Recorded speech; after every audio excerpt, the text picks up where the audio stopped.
President Biden has about a month to decide whether he will preemptively pardon members of the House January 6th Select Committee, the lawmakers who could face retribution against Donald Trump.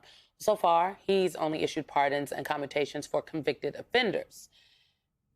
Now, on Thursday alone, he issued 39 pardons and nearly 1,500 commutations as the largest single act of clemency in modern history. This is significant. And to discuss, we have one of the stars of the Democratic Party, Democratic Congresswoman Ayanna Pressley of Massachusetts, joins us now. Good to see you, Congresswoman. Good to see you, Good to be with you.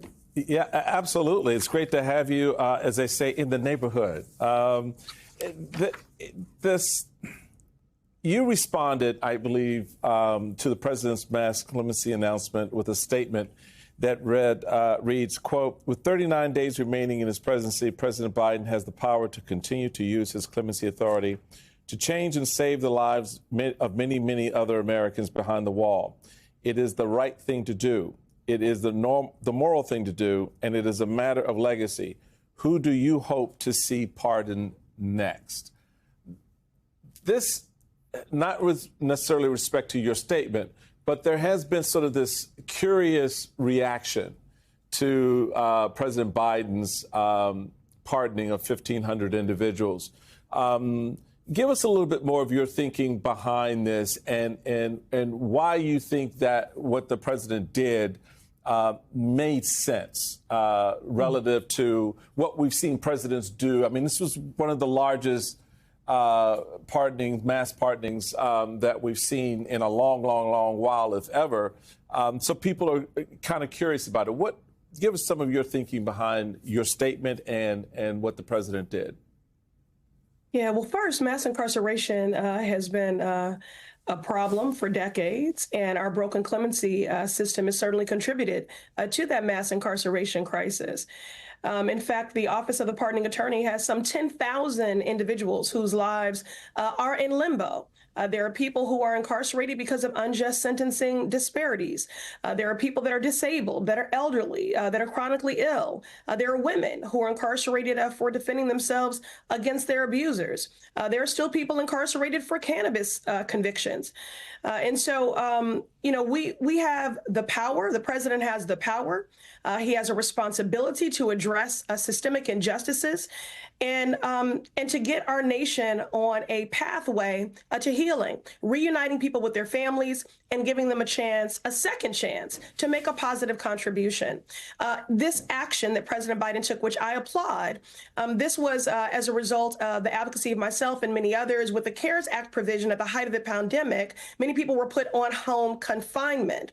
And since they've been on home confinement, again, they pose no threat to our public safety. They've been reunited with their families, reintegrated into communities, and the whole time looking over their shoulders, wondering if they could be sent back. That is no way for anyone to live. I'm thinking about one such recipient of the president's historic action, again, which I applaud him for using his authority in this way. It is the right thing to do. It's a matter of legacy. A 69-year-old a recipient of the president's action serving a 40-year sentence for a non-violent cannabis conviction.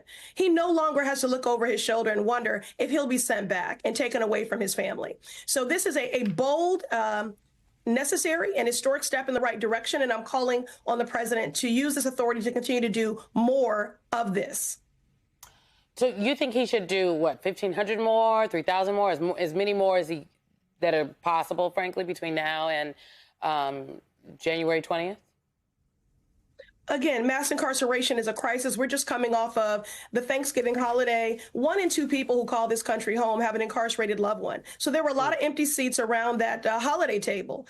And this is an opportunity to use the authority, the power of clemency, pardons, commutations, to reunite people with their families, to give them an opportunity to make a positive contribution to society. And I think we should be pushing hard to do that during the month of December, not waiting until January, because we have no idea what procedural hurdles will be put in place or what the president-elect and his administration will undo. And I do just want to say personally, Well, we're not talking about individuals. We're also talking about their families who do this time alongside them.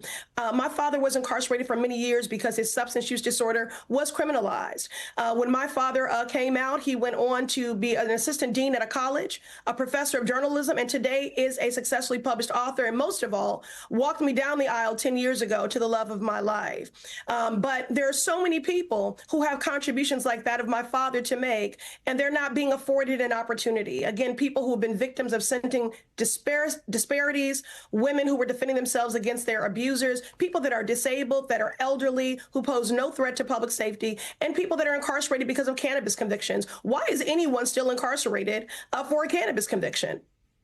So he has the authority and he needs to use it. It's a matter of the right thing, and it's a matter of legacy. No, I think a lot of people would agree with you, in particular with respect to cannabis incarcerations, et cetera. But you do have the other side of this, which has become problematic. The Guardian is reporting on the victims of the Kids for Cash judge being released, noting victims of a former Pennsylvania judge convicted in the so-called Kids for Cash scandal are outraged by Joe Biden's decision to grant him a pardon. In 2011, Michael Conahan was sentenced to more than 17 years in prison after he and another judge, Mark Ciavarella, were found guilty of accepting $2.8 million in illegal payments in exchange. Here's the part, folks. In exchange for sending more than 2,300 children, including some as young as 8 years old, to private juvenile detention centers, which they had a financial stake in. He gets the pardon. They get a pardon.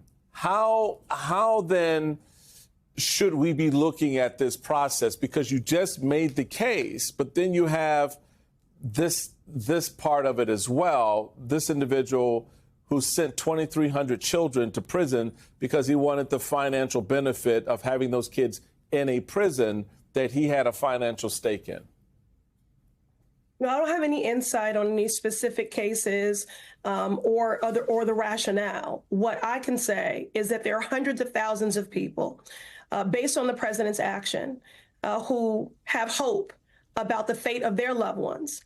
And the president should use that authority to reunite those people with their families and afford them an opportunity to make a positive contribution to society. Again, the Office of the Pardoning Attorney has some 10,000 individuals whose lives hang in the balance because of a backlog. And it's not just individuals, those are families. These are people that are loved by their families, that are part of communities. And might I add, this is work that I've been doing for a very long time. 3 years ago, myself, Hakeem Jeffries, and Cori Bush introduced the Fixed Clemency Act to address this backlog. And then on November 21st, myself, Jim Clyburn, Mary Gay Scanlon, and 60 other Democrats initiated a letter to the president calling on him to use this authority during this time of lame duck. And those are members of Congress from across the ideological spectrum: New Dems, a Congressional Progressive Caucus, a Congressional Black Caucus. So there is consensus, widely so, that mass incarceration is a crisis because of an unjust criminal legal system, and our broken clemency process has contributed to that mass incarceration crisis. The president has the authority to do something about it. It's doing the right thing, and it is a matter of legacy. Congresswoman Ayanna Pressley, thank you very much.